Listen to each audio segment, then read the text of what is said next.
Here is Danny, and today, do you want the government to influence what shows up in your YouTube algorithm? Probably not, right? But if you are from the beans and tea country, that might end up being the case. So, the UK is gonna do something really stupid to ruin YouTube. Because of the declining TV license subscriptions that you legally require to watch certain TV and broadcast programs in the UK, like the BBC, ITV and Channel 4, since a lot of the younger generation watch YouTube instead of telly.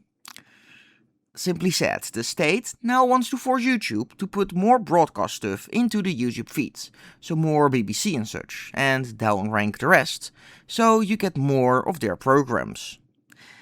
Since people on YouTube can show the user the exact thing and niche they want, while learning the behavior to teach the algorithm compared to the pre-planned programs of the BBC, people watch the stuff they want.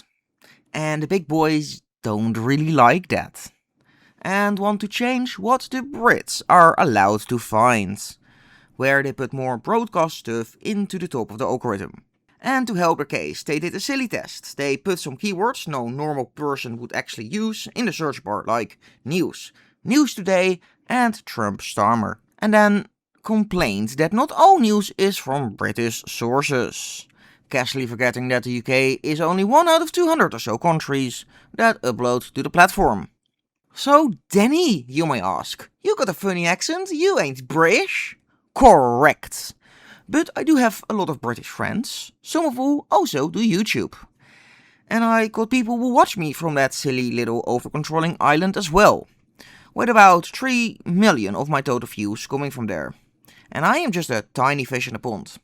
With YouTube sending out this letter to British creators, and I TLDR'd a bit, mandatory prominence regime, putting broadcasters in a privileged position.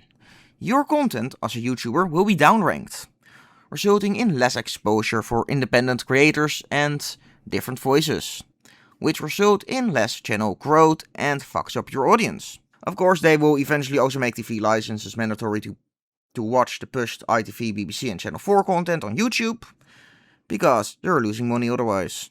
Also for the Brits, if there is ever a TV license man at the door, they're just like vampires. If you don't let them in, they have no power and can't do anything. They're just Jehovah's Witnesses on a piss poor government wage. I actually did see one of those people when I was in the UK and they tried to get in. The place I was in didn't even have a TV, by the way, so no idea where they came from. Also another thing, so they did a public poll about the stuff, but they always love stacking the answers in their favor. Same with the chat ban for under 16 or 17. With the answers ranging from positive and no opinion. Yeah, really easy to get the answer you want if the only things you got support your point. A bit like when Alan Kurtz tried to change the time to kill in Battlefield 5. Fuck you, Alan Kurtz. But hey, that's all I got for now. Subscribe for more. This was Danny and I see you on the battlefield.